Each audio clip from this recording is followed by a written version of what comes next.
고린도후서 12장입니다. 7절부터 10절까지의 말씀인데요. 넉 절 말씀을 한 목소리로 함께 읽겠습니다. 7절부터 같이 읽겠습니다. 시작.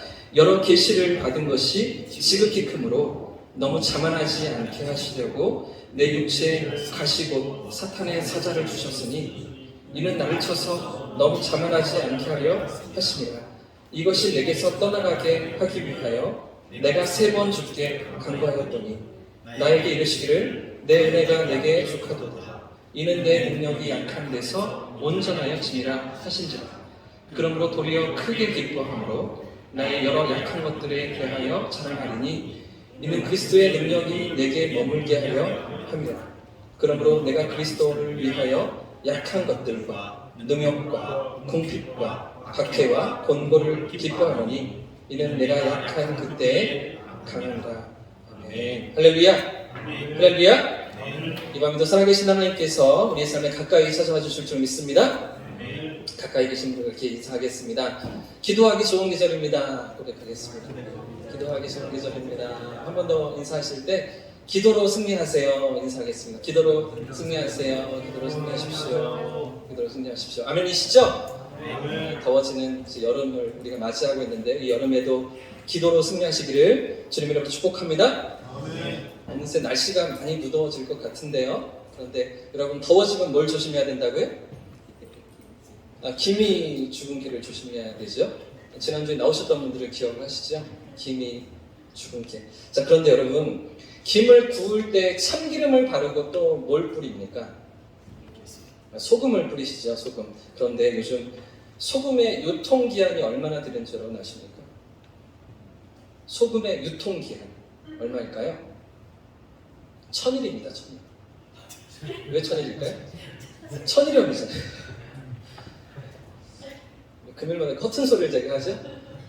정말 한 주간 이렇게 피곤하신 또 그런 일상을 사시고 기도의 자리에 나오셨는데 조금이라도 즐겁고 조금이라도 또 하나님 앞에서 힘을 얻으시는 그런 이 밤이 되시면 참 좋겠습니다. 여러분 누군가에게 거절당해본 기억이 있으십니까? 누군가에게 거절당했다 이런 기억이 있으십니까? 18세기 미국의 정치가이자 사상가였던 벤자민 프랭클린이라는 사람은 우리의 삶에 피할 수 없는 3가지가 있다고 이야기했는데 첫 번째는 죽음입니다. 모두가 피할 수가 없는 죽음이 있다는 것이죠. 두 번째는요, 정치가였으니까요, 세금이다. 그래서 세금을 피할 수 없다. 어떤 사람들이 이렇게 얘기했고요. 마지막 3번째가 무엇일까요? 거절당하는 것을 피할 수 없다. 이렇게 말하였던 것이죠. 그 정도로 거절은 우리의 삶을 살아가면서 피할 수가 없는 경험이죠. 아마 인생을 살아가면서 한 번도 거절당한 경험이 없다. 이런 사람은 없을 것입니다. 여러분, 거절이라고 하면 어떤 기억이 떠오르십니까? 이전에 거절당했던 감정은 아무리 시간이 지나도 쓰라린 기억으로 남아 있게 되고요. 또 이런 경험을 또다시 우리가 맞닥뜨리지 않기 위해서, 거절당하지 않기 위해서 회피라는 전략을 쓰기도 하는, 그만큼 거절이 싫은 것이죠. 거절당하고 싶지 않은 것입니다. 어느 무명 군인의 기도가 있습니다. 어느 무명 군인이 남긴 기도문인데요. 이 내용을 자세히 들여다보면 기도문이라고 하기보다는 기도에 대한 진실한 고백이라고 할 수 있는 그런 기도문인 것 같습니다. 원래는 미국 뉴욕에 있는 장애인 협회 이 벽에 붙여있던, 오랫동안 걸려있던 기도문이었는데 이 글귀가 사람들에게 소개되면서 전 세계적으로 유명해진 그런 기도문입니다. 여러분 한 번쯤은 들어보셨을 만한 그런 기도문인데요. 들어보시면 아마 기억이 나실 겁니다. 이 기도문의 제목은 나는 하나님께 기도했습니다. I asked God. 난 하나님께 물었습니다. 이런 기도의 제목인데요. 한번 들어보십시오. 나는 성공할 수 있도록 힘을 주시기를 기도했습니다. 그러나 하나님은 나를 약하게 만드셔서 겸손히 순종하는 법을 가르치셨습니다. 나는 더 위대한 일을 할 수 있도록 건강을 주시기를 기도했습니다. 그러나 하나님은 나를 허약하게 만드셔서 더 의미 있는 일을 하게 하셨습니다. 나는 행복하게 살 수 있도록 재물을 주시기를 기도했습니다. 그러나 하나님은 나를 가난하게 만드셔서 지혜롭게 하셨습니다. 나는 사람들의 찬사를 받을 수 있도록 능력을 주시기를 기도했습니다. 그러나 하나님은 나를 연약하게 만드셔서 하나님이 필요하게 하셨습니다. 그리고 이 무명문인의 기도는 자신의 기도에 대해서 이런 결론을 내리고 있는데요. 나는 하나님께 기도한 그 무엇도 받지 못했지만 내가 소망했던 모든 것을 얻었습니다. 나의 무언의 기도는 응답을 받았습니다. 나는 세상에서 가장 큰 축복을 받은 사람입니다. 여러분, 이 사람의 기도가 어떻습니까? 사실은 거절당한 거죠. 하나님의 응답이 노라는 거절이었습니다. 자신이 원하던 기도의 응답이 아니었던 것이죠. 오늘 본문에도 이와 비슷한 기도가 등장하고 있습니다. 사도 바울이 하나님께 간절히 기도했지만 이루어 주시지 않은 그런 기도인데요. 8절 말씀, 우리가 읽었던 8절 말씀을 한 절을 같이 한 번 더 읽어보겠습니다. 시작! 이것이 내게서 떠나가게 하기 위하여 내가 3번 주께 간구하였던, 3번이나 간절히 기도했던 바울의 기도였죠. 여기서 이것이 무엇일까요? 이것을 내게서 떠나가기 위하여 이것이 무엇일까요? 사도 바울이 이것이 내게서 떠나가기 위해서 3번이나 기도했던 이것은 과연 무엇입니까? 바로 위에 7절에 등장하는 육체의 가시입니다. 육체의 가시. 바울에게는 육체의 가시가 있었던 것이죠. 어떤 분들은 이게 눈이 잘 보이지 않는 안질이었다고 이야기합니다. 사도 바울의 안질. 또 어떤 분들은 일시적인 발작을 일으키는 간질이었다. 그런 간질이 사도 바울에게 있었다. 이렇게 말하기도 합니다. 또 어떤 분들은 큰 고통 속에서 선교를 감당했던 이 사도 바울이 극심한 우울증을 겪었을 것이다. 이렇게 생각하기도 합니다. 이처럼 여러 가지 가능성이 제기되듯이 사도 바울을 괴롭혔던 육체의 가시가 무엇인지 우리는 정확히 알 수가 없는 것이죠. 그러나 분명한 사실은 무엇입니까? 바울의 몸에 선교 사역은 물론이요, 일상적인 생활을 하기에도 매우 치명적이었던 육체의 질병이 있었다는 것이죠. 그것도 그저 일시적인 질병이 아니라 바울을 지속적으로 괴롭히는 만성적인 질병이 있었다는 것입니다. 그래서 바울은 간절히 하나님께 기도했던 것인데요. 이 질병이 자신에게서 떠나가기를 위해서 3번이나 간절히 기도했다는 것입니다. 그런데 그 기도의 결과가 무엇입니까? 그렇게 간절히 하나님 앞에 기도했는데, 그런데 하나님의 응답이 무엇이었습니까? 하나님께서 바울의 질병을 고쳐주지 않으셨죠. 이유가 무엇일까요? 왜 하나님께서 바울의 기도를 응답하지 않으시는 것입니까? 왜 그의 기도를 거절하셨던 것입니까? 그렇게 위대한 사역을 감당하고 수많은 영혼들을 건져냈던 바울인데요. 이 하나님의 복음을 위해서 놀랍게 쓰임받았던 사도 바울인데도 불구하고 왜 하나님께서 그의 질병을 고쳐주지 않으셨던 것입니까? 만약 사도 바울이 더 건강했다면 어떠했을까요? 만약에 이런 어려움이 그의 삶에 없었다면 어떠했을까요? 그럼 더욱 능력 있게 사역을 감당하지 않았을까요? 그랬다면 아마 지금 우리가 기억하는 사도 바울보다 더 능력 있게, 또 더 놀랍게 하나님 앞에 쓰임받지 않았겠습니까? 그런데도 왜 하나님은 그의 질병을 고쳐주지 않으셨던 것입니까? 이유가 무엇입니까? 이 질문에 대한 답을 찾기 위해서는 오늘 본문의 전반적인 흐름을, 문맥을 살펴봐야 합니다. 고린도후서 12장에서 사도 바울은 자신이 경험했던 영적인 체험에 대해서 얘기하고 있는데 1절 말씀을 보십시오. 12장 1절 말씀, 1절을 함께 읽겠습니다. 시작! 무익하나마 내가 부득불 자랑하노니 주의 환상과 계시를 말합니다. 지금 바울이 무엇을 얘기하고 있습니까? 자신이 체험했던 주님의 환상과 계시에 대해서 이야기하고 있죠. 사실 바울이 지금 이런 이야기를 하고 있는 이유가 있는데요. 뭔가 이유가 있어서 이런 이야기를 하고 있습니다. 지금 이 편지를 받고 있는 이 고린도 교회는요, 사도 바울이 2차 전도 여행 때 찾아가서 복음을 전하고 개척했던 교회였습니다. 그리고 그 교회에서 1년 반 동안 머물면서, 아주 오랜 기간 동안 머물면서 말씀을 가르치고 양육했던 그런 교회가 바로 고린도 교회였던 것이죠. 자, 그런데 이렇게 사랑과 수고로 섬겼던 교회가 시간이 지나자 분쟁이 일어납니다. 그 고린도 교회 안에 심각한 다툼이 일어나게 됩니다. 사도 바울이 고린도를 떠나서 에베소에서 사역하고 있었을 때인데 3차 전도 여행 때, 근데 고린도에서 들려오는 소식이 교회 내 심각한 분란이 일어나고 있다는 것입니다. 나는 바울파다, 나는 아볼로파다, 나는 게바파다, 나는 그리스도파다 라고 하면서 서로 자신을 자랑하고 자신을 내세우며 다툼이 교회 안에 일어나고 있었던 것이죠. 초대교회 당시인데도, 사도 바울이 세웠던 교회인데도 교회 안에 이런 분란이, 어려움이 있었던 것입니다. 그래서 이런 분쟁 때문에 사도 바울이 편지를 보냈는데 그 편지가 어떤 편지일까요? 이런 분쟁을 해결하기 위해서 사도 바울이 편지를 쓰는데 어떤 편지일까요? 고린도 전서입니다. 우리가 후서를 읽고 있는데요. 먼저 썼던 편지가 이런 배경 속에서 사도 바울이 기록했던 편지였던 것이죠. 고린도 전서가 이런 분쟁을 해결하기 위한 사도 바울의 편지였습니다. 어떤 당파도 다 필요 없다. 어떤 능력도 은사도 다 소용없다. 오직 하나님의 능력은 십자가 복음만으로 이루어진다. 이런 주장이 고린도전서였습니다. 그래서 고린도전서 12장 말씀을 보시면 여러 가지 은사에 대해서 있겠죠. 방언의 은사, 능력의 은사, 통변의 은사, 병 고치는 말씀의 은사, 여러 가지 은사들에 대해서 얘기합니다. 그런데 12장, 고린도전서 12장 제일 마지막 절에 보시면 너희는 더욱 큰 은사를 사모하라. 이렇게 말합니다. 더 큰 은사가 무엇일까요? 여러 은사들이 있는데 더욱 큰 은사, 가장 큰 은사가 무엇일까요? 고린도전서 13장으로 이어집니다. 고린도전서 12장은 은사장이고요. 고린도전서 13장은 무슨 장일까요?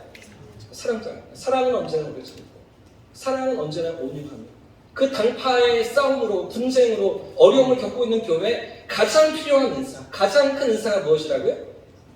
사랑의 은사라고 사도 바울은 말하고 있는 것이죠. 자, 그런데 이렇게 공을 들여서 편지를 보냈는데도 고린도 교회의 문제는 해결되지 않았어요. 그래서 사도 바울이 교회를 다시 찾아갑니다. 고린도 교회를 찾아가고 그들을 권면하며 타이르기도 했던 것이죠. 자, 그런데도 고린도 교회의 상황은 더 심각해졌어요. 더 어려워졌습니다. 심지어는 고린도 교회 안에 거짓 교사들이 들어와서 분란을 가속화시켰는데요. 이들은 바울이 전한 십자가의 복음을 왜곡하고요. 거짓 교사들이 더 나아가서 바울은 사도의 자격이 없다. 그의 가르침은 받을 필요가 없다. 들을 필요가 없다. 이렇게 거짓 교사들이 주장했던 것입니다. 당시에 이 복음 전도자들은요. 예루살렘 교회의 베드로나 야고보와 같은 대사도의 추천서를 받아가지고 사역을 하고 순회 전도 활동을 하였는데 사도 바울에게는 이런 추천서가 없다는 것이죠. 그래서 그의 가르침이 옳지 않다, 바르지 않다는 것입니다. 정통성이 없다고 거짓 교사들이 공격했던 것입니다. 뿐만 아니라 바울은 외모도 볼품이 없고요. 사도 바울을 그렸던 여러 그 작가들의 그림을 보면 대머리로 그를 표현하거든요. 볼품 없는 그런 모습이었다라고 그렇게 평가하고요. 말도 어눌해서 설교도 잘 못한다라고 이렇게 비난했던 것이죠. 고린도 교회 안에 많은 사람들이 따르고 있던 아볼로는요. 언변도 유능하고 설교도 잘하고 무엇보다 뛰어난 지식이 있어서 그의 가르침은 뛰어난 데 반해서 사도 바울은 그렇지 못하다. 그러면서 사도 바울의 가르침을 깎아내렸던 것입니다. 그리고 무엇보다 바울에게는 다른 사도들과 같은 영적인 카리스마가 없다.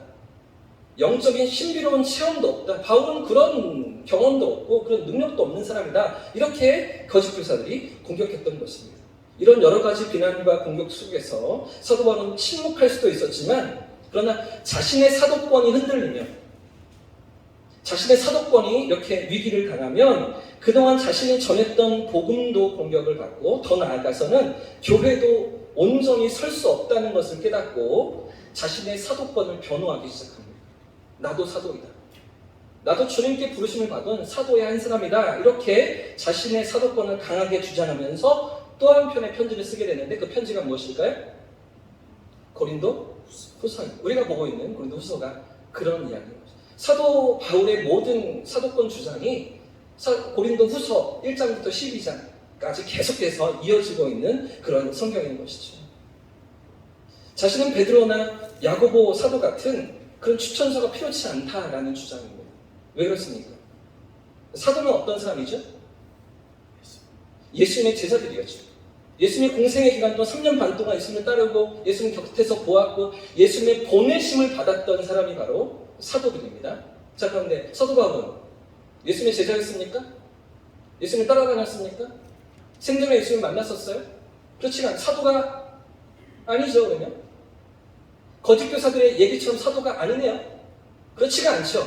사도 바울은 직접적으로 예수님을 만났습니다. 어디서? 다메섹 도상에서 주님을 만나고요. 그 자리에서 이방인을 위한 사도로 주님이 쓰시겠다고 세우신 부르심을 받은 사도였던 것이죠. 그 사도권을 사도 바울은 주장하고 있는 겁니다. 그때 부르심을 받고 지금까지 사역을 감당하고 있는 자신이다라고 주장하고 있는 것이죠. 그리고 이런 수많은 공격과 비난 앞에서 이 자신의 사도권을 변호하기 위해서 여러 가지 논증을 하던 가운데 그 가운데 오늘 본문이 있는데요. 오늘 고린도후서 12장 말씀이 있는데 그 앞에를 보십시오. 11장 22절부터 25절까지 말씀을 잠깐 보겠습니다. 22절부터 말씀을 보십시오. 제가 읽겠습니다. 그들이 히브리인이냐? 그래서 거짓 교사들이요.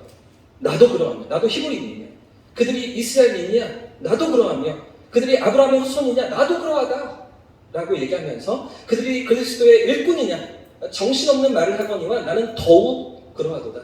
내가 수고를 넘치도록 하고 옥에 갇히기도 더 많이 하고 매도 수없이 맞고 여러 번 죽을 뻔하였으니 유대인에게 40에서 하나 감한 매를 5번 맞았으며 3번 태장으로 맞고 1번 돌로 맞고 3번 가선하고 일주일을 깊은 바다에서 지냈으며 지금 바울이 무슨 이야기를 하고 있습니까? 나는 더 분명한 사도라는 것이죠. 나는 그 어떤 사도보다 더 확실한 사도이다 라고 주장하고 있는 거예요. 이어지는 말씀을 계속 보시면 이런 주장이 계속해서 구체적으로 이어지고 있는 것입니다. 자, 그리고 우리가 아까 읽었던 12장 1절 말씀을 보십시오. 1절 말씀을 다시 한번 더 읽어보겠습니다. 시작! 무익하나마 내가 부득불 자랑하노니 주의 환상과 계시를 말한다. 주의 환상과 계시를 말하리라. 자, 이런 이야기를 왜 하고 있다고요? 사도권에 대해서 변증하기 위해서. 내 사도권을 설득하고 설명하기 위해서. 무익하나마 부득불이라고 하고 있죠. 부득불. 어쩔 수 없이 얘기한다는 것입니다. 어쩔 수 없이.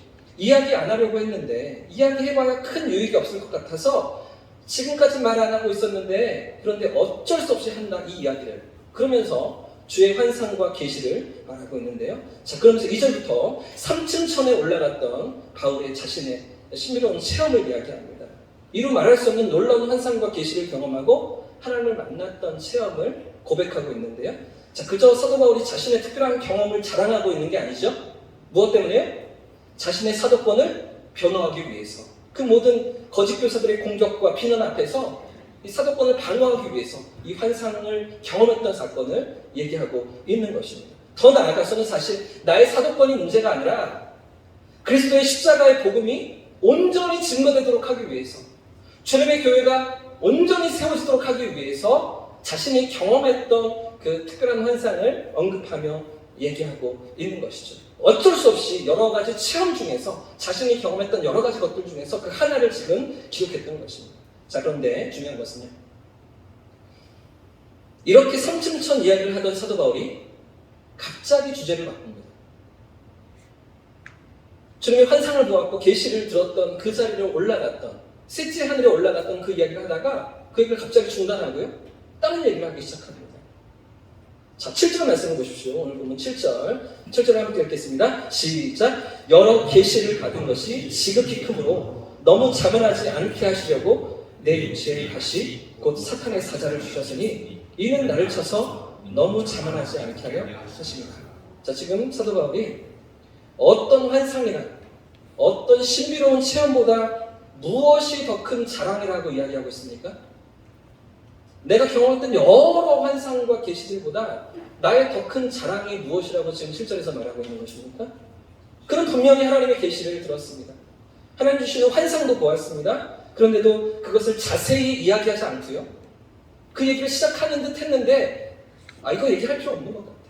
더 중요한 거는, 더 우리에게 더 하나님 앞에 중요한 것은 사실은 그거는 것들이 아니야. 그런데도 그 환상과 계시를 자세히 묘사하거나 이야기하지 않고 갑자기 중단하면서 그가 더욱 자랑하고 있는 것이 무엇입니까? 나를 자만하지 않게 하시려고 내 몸에 주신 가시, 육체의 연약함을 자랑하고 있는 것이죠. 자신의 연약함을 이야기하는 것입니다. 사실 바울 스스로도 너무나 아프고 괴로워서, 너무나 힘들어서 없애달라고 3번이나 기도했던 그 가시였죠. 3번이나 주님께 간구하면서 매달렸던 그런 기도였습니다. 그런데 하나님의 응답이 무엇이었습니까? 하나님이 어떻게 응답해 주십니까? 8절 9절 말씀 같이 읽겠습니다. 시작! 이것이 내게서 떠나가게 하기 위하여 내가 3번 주께 간구하였더니 나에게 이르시기를 내 은혜가 내게 부족하도다. 이는 내 능력이 약한 데서 온전하여지리라 하신지라. 그러므로 도리어 크게 기뻐함으로 나의 여러 연약한 것들에 대하여 자랑하리니 이는 그리스도의 능력이 내게 머물게 하려 합니다. 할렐루야. 바울의 간절한 기도에 대한 하나님의 응답이 무엇입니까? 내 은혜가 내게 족하도다. 그렇지? 자, 이게 무슨 뜻입니까? 내 은혜가 너에게 족하다. 이게 어떤 말입니까? 바울, 네가 받은 은혜가, 네가 누리고 있는 은혜가 이미 충분하다. 그러니 이 문제로 더 이상 기도하지 마. 이걸로 더 이상 내게 간청하지 마. 그러는 것 아닙니까? 한마디로 거절하시는 거죠. 아주 매몰차게 거절당했던 것입니다. 그러면서 또 뭐라고 말씀하십니까? 이는 내 능력이 어떻다고요? 어디에서 온전해진다고요? 약한 데서 온전해지리라. 이렇게 말씀하시죠. 사실 바울이 원했던 응답은 이런 게 아니었잖아요. 바울이 원했던 기도의 응답은 이런 모습이 아니었죠. 더 열심을 다해 복음을 전하고 더 최선을 다해서 사역을 감당하겠노라고 이 가시 좀 없애달라고, 그래서 이 가시 좀 사라지게 해달라고 그렇게 기도했는데, 그런데 돌아온 응답이 무엇이었습니까? 바울의 마음이 어떠했을까요? 많이 섭섭하고 속상하지 않았겠습니까? 그래도 인간적으로 아쉽고 서운하지 않았을까요? 우리가 바울이었다면 어땠을까요? 이 기도만은 꼭 들어주셔야 하는데, 이 기도만큼은 반드시 응답하셨으면 좋겠는데, 그런데 아니야, 내 뜻은 그게 아니야 라고 거절하실 때, 하나님이 그렇게 응답해 주실 때 우리 마음은 어떨까요? 일제시대에 성서조선이라는 잡지를 쓰셨던 김교신 선생님 이야기가 있습니다. 1943년이었는데요. 섣달 금날에, 그러니까 음력으로 가장 마지막 날에 그는 자기의 1년의 삶을 돌아보면서 하나님 앞에 이렇게 기도합니다. 하나님 앞에서 이런 감사의 기도를 올렸는데요. 들어보십시오. 하나님, 지난 1년 동안 나를 보살펴 주셔서 감사합니다. 그리고 이 부족한 것이 당신 앞에 바친 기도에 응답해 주셔서 감사합니다. 이렇게 기도하고요. 그리고 이어서 이렇게 기도하는데요. 그러나 더욱더 감사하옵기는 제 기도를 기각해 주신 것입니다. 자신의 절박함 속에서 드렸던 그 기도를 하나님이 거절해 주신 것이 감사하다고 그렇게 고백했던 것이죠. 무슨 이야기입니까? 이상하지 않으십니까? 왜 거절당한 기도가 감사할까요? 왜 하나님께서 아니라고, 그건 내 뜻이 아니라고 거절하신 기도가 왜 고마운 것일까요? 곰곰이 생각해보면 이유를 알 수가 있을 것 같습니다.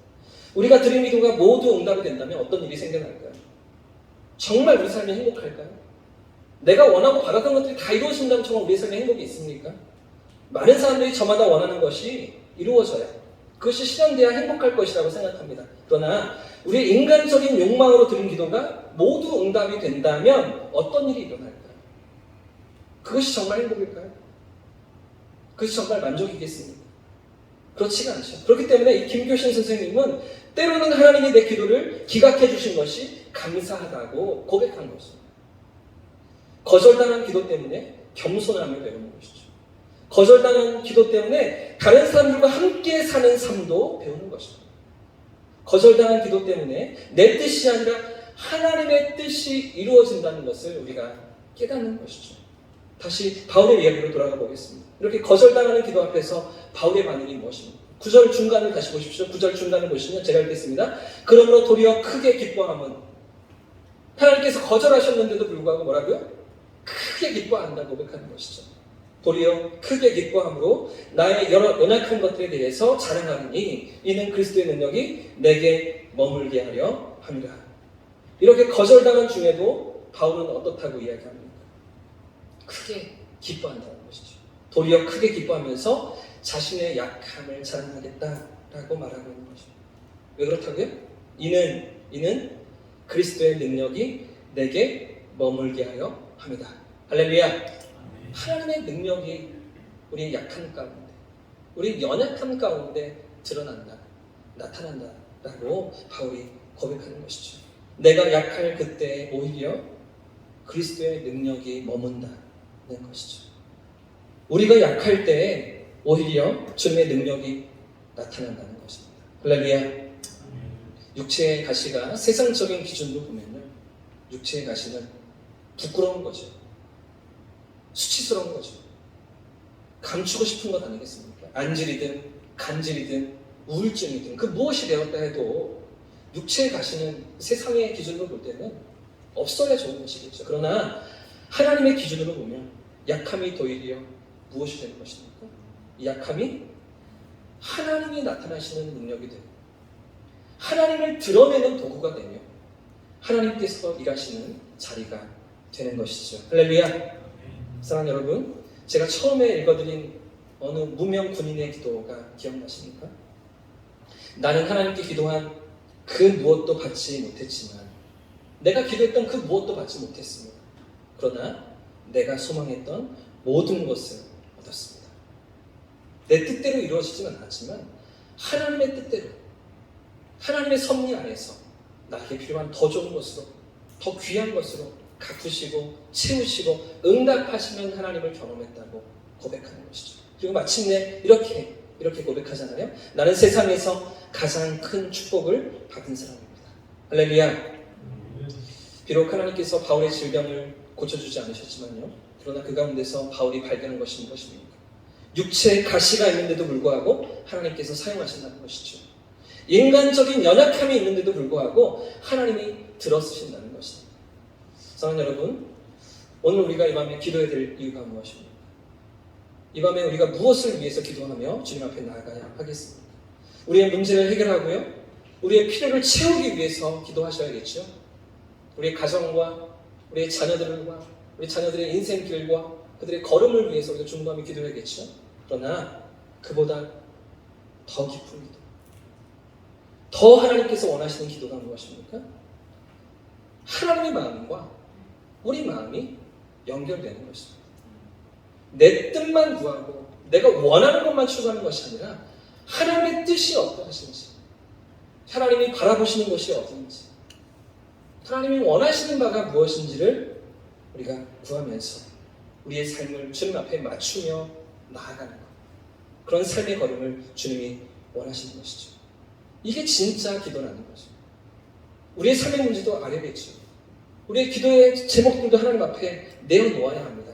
그러나 진짜 기도는 하나님의 뜻이 어떠하신지, 주님의 마음이 어디를 향하시는지, 주님이 오늘도 나의 삶을 어떻게 이끌어가기를 원하시는지, 하나님 앞에 서 있는 그런 기도가 되기를 주님 원하시는 것이죠. 내 마음대로 살 때는요, 우리의 좁은 눈으로 세상을 바라보게 됩니다. 그러나 하나님의 마음과 우리 마음이 연결될 때에는 어떤 일이 생겨나게 됩니까? 하나님의 눈으로 우리의 삶을 바라보고요, 세상을 바라보게 되는 것이죠. 하나님의 눈으로 바라보니 전혀 다른 세계가 열려지는 것입니다. 상황은 그대로인데, 환경은 여전히 그대로인데 그 속에서도 하나님의 일하심을 경험하면서 전혀 다른 삶의 자리로 우리가 나가는 것이죠. 사랑하는 여러분, 우리 기도가 거절당했다고 느껴본 적이 없으십니까? 혹은 오늘 우리 삶의 자리가 그런 거절 가운데 진행되고 있다고 생각되지 않으십니까? 그러나